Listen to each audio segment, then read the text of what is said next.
Sesuai dengan dalang tersebut, itu ya sah-sah saja itu Mbak ya, perspektif beliau Mbak. Nah itu kan memang dibuat aneh supaya masyarakat itu tidak memburu, mengejar apa sih itu, tapi disembunyikan, dirahasiakan. Tujuannya apa Mbak? Loh, karena itu rumit. Ini satu pengalaman pribadi seseorang yang sampai pada puncak spiritualnya, rumit, iya. Tidak sembarangan. Nah ini di leluhur kita sudah turun-temurun kejadian itu, dan itu harus disampaikan kepada masyarakat, tapi tidak boleh tidak ditutupi, disampaikan. Cuma masyarakat dibuat tidak mengerti. Kalau beliau akan mengalami sendiri, dia baru mengerti. Nah ini jadi sulit itu. Jadi, menyampaikan dengan bahasa simbol-simbol ya aja. itu ya dengan dibuat cerita. Kalau di Jawa itu ya ada Begamis Rowo, ada Tirto Perwitosari, Bimo mencari Ngupadi Tirto Perwitosari. Ada juga Sunan Kalijaga menciptakan juga Sewuk Linglung, itu Sabto Jendro. Suluk Linglung. Iya, Sabto Jendro itu. Nah, Sunan Kalijaga sebetulnya kepada masyarakat Jawa penggemar wayang ya, di mana beliau juga dalang. Itu memang dua cerita, sehingga masyarakat itu diupayakan bisa paham. Tapi tetap tidak akan paham, walaupun setengah-setengah dibuka, ditutupi. Nah, kan tidak masuk akal kan. Jadi Bimo itu tokoh pewayangan yang tinggi besar, ya. Tinggi besar di antara para Kurawa Pandhawa itu paling tinggi besar. Kok masuk telinganya Dewa Ruci yang kecil sekelingking, kan tidak masuk akal.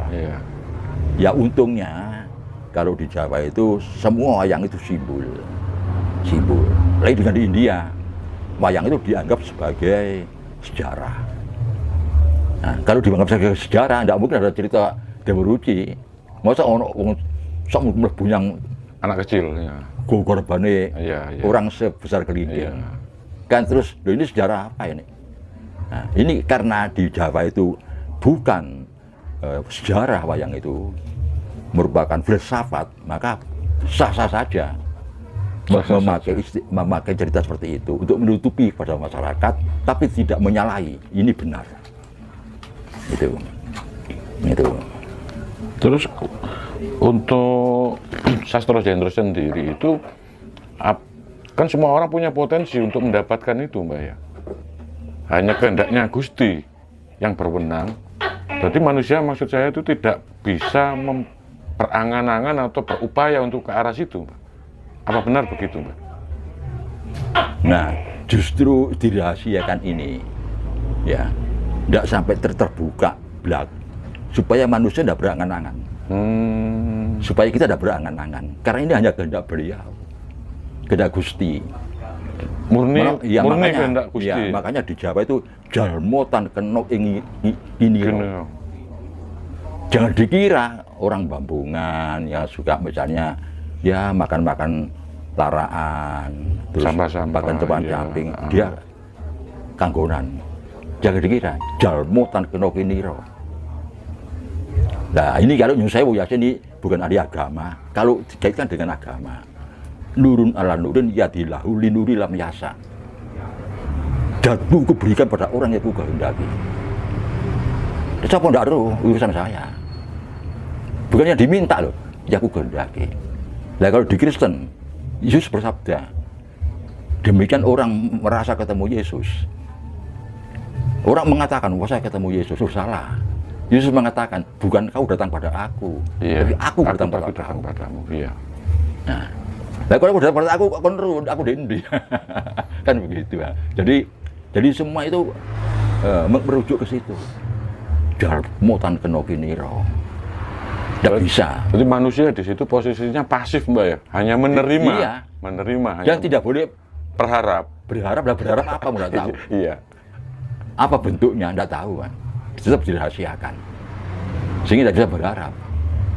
Terus kira-kira apa ada ciri-ciri tertentu, Mbak? Orang yang sudah diberi sama Gusti. Pada tahu itu. Apa enggak ada ciri-ciri tertentu gitu? Enggak bisa dilihat itu. Enggak tahu, iya. Nah, sekarang masalahnya begini. Masalahnya itu wong Jawa kalau mengatakan bahwa ini tertinggi di dunia ini, enggak ada yang melampaui itu.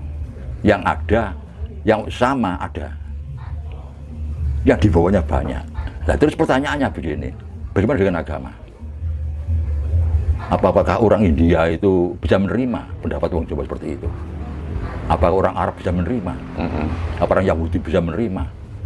Di mana Hindu Buddha itu dari India, Islam dari Arab, Nasrani dari Yahudi, Musa dari Yahudi. Apa bisa menerima? Nah, maksudnya apa? Ini juga apa yang dialami oleh Nabi Muhammad Rasulullah, yang dialami oleh Yesus Kristus, yang dialami satu ini satu jenderal semua. Iya. Ya. Itu satu jenderal itu jelas. Tanyakan pada Pini Sepuh Jawa, apakah Nabi Muhammad itu pernah mendapat sabda? Pernah. Isra Mi'raj itu satu jenderal. Kebangkitan kembali, di mana Yesus disalib hari ketiga hidup kembali, satu jenderal itu. Nah, terus sampai kepada misalnya yang barusan saya sampaikan 3 minggu yang lalu, Tong Samcong mencari kitab suci dari timur ke barat dengan didampingi oleh 4 muridnya. Nah, itu satu jenderal. Jadi bepergiannya itu sendiri dari timur ke barat itu satu jenderal. Sudah ditentukan gitu. Iya, tidak moro apa yang diketemukan di situ, terus sampai di kuil yang di 7 itu ketemu apa. Iya. Perjalanan itu sendiri satu jenderal. Makanya yang membuat cerita pinter. Jadi semua itu tidak masuk akal. Karena dibuat seperti itu, disetting supaya tidak masuk akal oleh si yang mengalami seperti itu sendiri. Jadi orang yang mengalami pengalaman spiritual tertinggi itu yang menceting cerita itu supaya tidak masuk akal. Nah, kenapa kok Tong Samcong memilih dari timur ke barat? Timur itu di ujung Cina kan, pantai yang di selat Alaska itu, masuk wilayah Laut Pasifik. Ya, Selat Malaka sampai ke mana itu? Kutub Utara. Greenland. Nah, dari ujung itu kan, terus ke barat kemana? Notok sampai Spanyol. Portugis, ujungnya Portugis. Laut Atlantik itu. Itu daratan terjauh di bumi ini. Mana ada sejauh itu? Nah, ya, sejauh, sedangkan benua Amerika aja ya, dari Alaska sampai ke ujung selatan Amerika Selatan, tidak sejauh itu. Juga Afrika, paling jauh itu ya dari pantai Alaska ini, yang masuk Cina ini ya, terus ke barat sampai ujung Portugis, terjauh itu. Kan tidak masuk akal. Jalan setapak demi setapak. Kita bayangkan waktu kita kedatangan tamu dari Thailand, para biksu pada hari Waisak di Borobudur barusan, kan jalan kaki. Ini jalannya setapak demi setapak, pelan sekali. Dirasakan. Ini beliau meditasi dengan berjalan. Nah, bayangkan kalau ini dilakukan oleh Tong Samcong dan muridnya dari ujung timur ke barat, berapa puluh tahun sampai. Nah, ini kan dibuat seperti itu memang, cerita itu dibuat supaya tidak masuk akal. Ya. Berarti itu kan bukan dari kehendak Tong Samcong, Mbak, itu ya, bukan dari perencanaan, mau istilahnya mau merencanakan perjalanan yang sangat jauh. Ya. Terus kalau itu memang murni dari Tuhan, dari Gusti, berarti ada metodenya ketika memberikan informasi itu kepada Tong Samcong untuk melakukannya itu, Mbak. Itu kira-kira metodenya itu bisa dikatakan apa seperti wahyu gitu, Mbak? Nah, itu tidak berjalan betul. Gitu loh. Tidak berarti tong samto berjalan, enggak. Enggak. Itu tong samto itu meditasi. Bima itu meditasi. Sunan Kalijogo itu meditasi. Hasil meditasi itu digambarkan. Siap. Beliau itu mengalami satu kejadian, satu pengalaman spiritual, ya. di mana tidak ada unsur kesengajaan, tidak ada niat, terjadi dengan sendirinya. Nah, kejadian itu akhirnya diceritakan dalam bentuk simbol-simbol. Perjalanan, ketemu ini, ketemu itu. Nah, sekarang ini masalahnya oleh para jadi pandai, para ahli diungkap dalam bentuk sejarah, kisah nyata. Terjadilah perdebatan. Perdebatan di sini karena ditulis dan dinyatakan ini kisah nyata. Nah, kisah nyata otomatis ilmuwan turun. Bukti empirisnya mana? Iya. Lu kok ada cerita seperti ini? Masuk akal apa enggak? Logis apa Nah, tidak? timbul mulai ketidakpercayaan dari umat. Padahal ini bukan kisah nyata. Iya. Ini kisah spiritual, Pengalaman spiritual pribadi seseorang pada puncak spiritualnya, di mana beliau itu masuk dalam satu dimensi di mana itu bukan kehendak beliau, kehendak yang bersangkutan kehendak beliau sendiri, kehendak Tuhan sendiri. Makanya Mira itu dipanggil oleh Tuhan. Nabi dipanggil. Bukan Nabi tidak ngerti. Dipanggil pun kalau udah dituntut ya tidak bisa. Itu maksudnya begitu. Demikian juga Yesus, demikian juga Musa. Musa digambarkan masuk naik gunung Tursina, ingin ketemu Tuhan, kena sinar ngeblak. Itu kan simbol-simbol semua. Itu perlambang semua. Ketika dituliskan itu, Pak, berarti sah-sah saja, Mbak. Mungkin kalau orang menafsiri macam-macam akhirnya jadi perdebatan nanti, Pak. Iya, itu akhirnya jadi perdebatan. Karena apa? Yang mengungkapkan, yang menceritakan dengan mengemas ini, maksudnya supaya masyarakat itu paham bahwa ini merupakan rahasia, lunggit, dan tidak boleh diketahui kalau orang tidak betul-betul. Tapi jadinya apa? Perdebatan sehingga timbul pro kontra, percaya dan tidak percaya. Ini jadinya seperti itu. Nah, misalnya kalau kita dengan mengupas Sabda Jendro yang di Jawa aja, kalau Begawan Wisrowo itu umum sudah. Terus termasuk Bima Suci ini. Bima Sakti, Bima Suci. Nah, ini juga berkaitan erat dengan Sunan Bonang Sunan Kalijogo. Ini juga simbol-simbol di mana Sunan Bonang lewat di hutan, dicegat Sunan Kalijogo, mau dirampok oleh Sunan Kalijogo. Nah, akhirnya Sunan Bonang ngomong, kamu ingin kaya ini, ada bonar ditunjuk jadi emas. Itu kan simbol semua. Kolang-kaling. Iya, secara realnya tidak ada cerita itu, Pak. Ya, Pak. Secara real tidak ada. Tidak ada, jelas tidak ada. Hanya simbol-simbol. Simbol, iya, simbol-simbol saja. Nah, tidak ada cerita secara realnya tidak ada. Terus di film kan kerucing. Ini simbol. Jadi apa maknanya itu? Akhirnya berguru, disuruh bertapa di tepi sungai Jogo Kali. Akhirnya dapatkanlah Kali Jogo. Bukan begitu, kan simbol-simbol semua. Simbol-simbol semua. Sebetulnya Siti Jenar apa itu simbol semua. Nah, kita ini bangsa yang suka dengan simbol-simbol. Makanya kita setelah merdeka kan dengan mudah kita menemukan simbol-simbol itu tentang dasar negara, lambang negara, terus simbol-simbol semua. Pas karena kita ini ahli dalam bidang itu, menyimbolkan sesuatu sehingga benar maknanya, tapi bukan rahasia. Seperti halnya Satso Jendro tadi. Itu. Coba apa yang ditanyakan? Oke, Mbak. Ya, ini mungkin saya geser ke masalah meditasi dalam spiritual.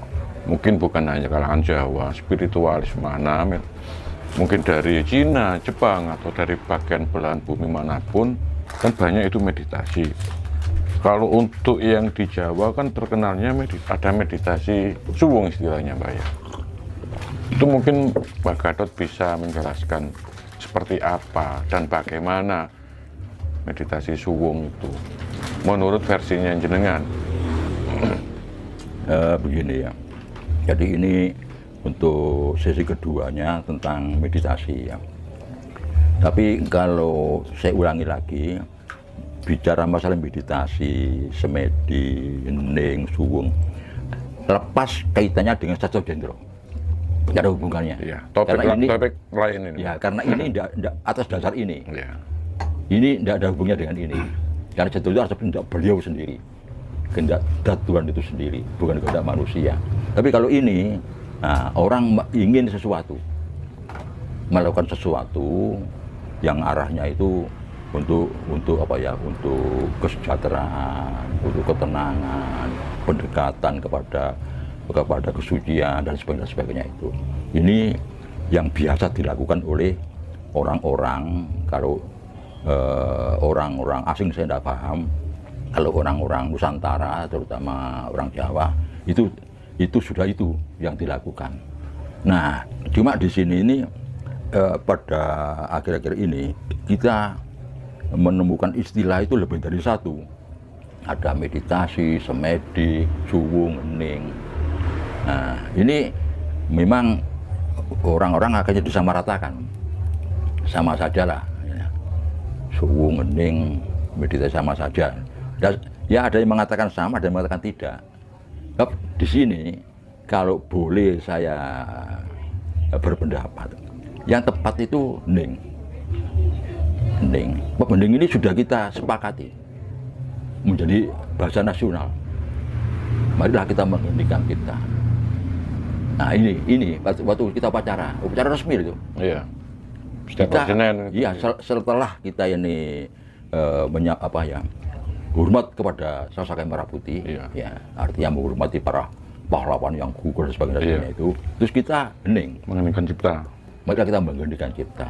Biasanya mengheningkan cipta ini itu dipimpin langsung oleh inspektur upacara.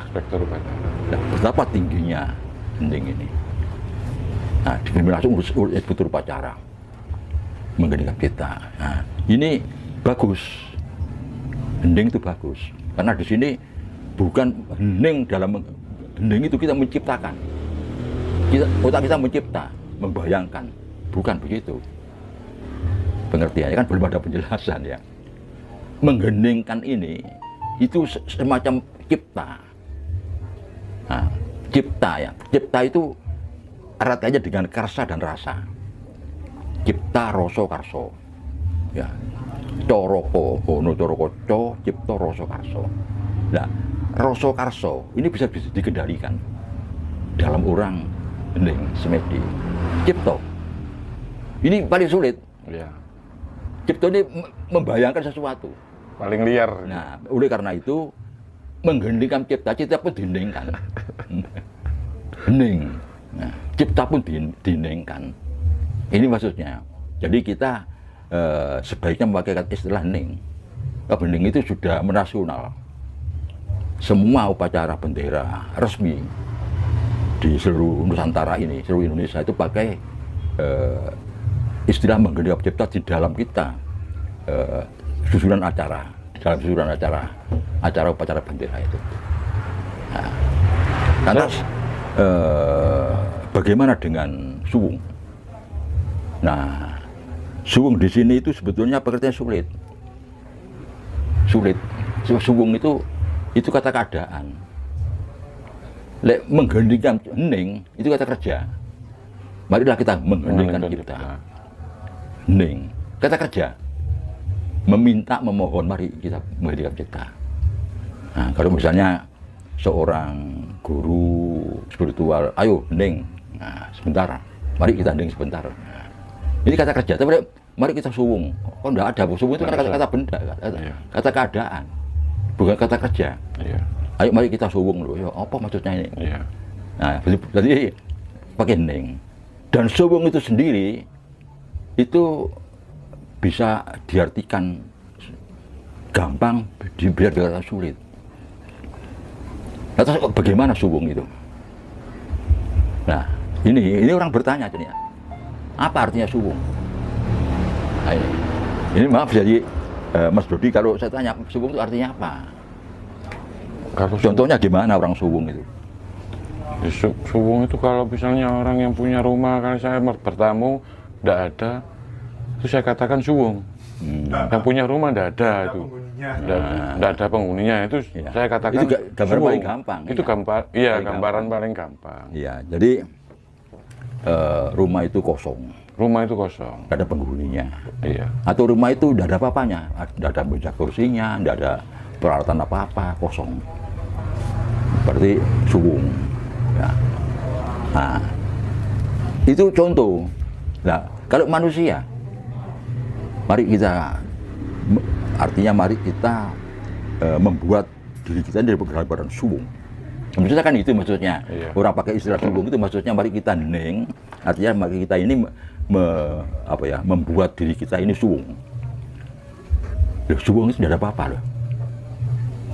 Tidak ada apa-apa, suwung itu kosong. Berapa bisa manusia? Nah ini kan juga pengertian yang sangat tinggi, suwung itu sangat tinggi. Jadi itu pun tidak dianjurkan begitu manusia di dalam kita melakukan semedi meditasi hening, tidak dianjurkan seperti itu. Kenapa? Terus suwung, lo kok masih bernapas? Loh ini kan sudah ada suwung lagi. Suwung itu tidak ada apa-apa. Ayo, tidak ada apa-apa. Contohnya paling gampang aja ya. Rumah ini suwung Pak. Tidak ada suara memang.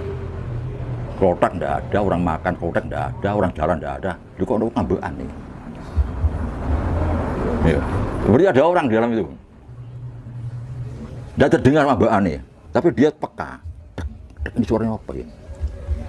Pak, wonten jam di jero iki, jam dinding, mboten wonten. Kok dek apa ini? Oh, detak jantung orang kelihatan, tubuhnya mengkurep. Iya. Kroso. Lho, ndak suwung berarti kan ini. Ini seperti itu loh, ya. Jadi Ketika dalam fase itu, waktu meditasi, masih bisa mendengarkan bahkan denyut nadi atau detak jantung, itu berarti masih belum suwung berarti Mbak ya?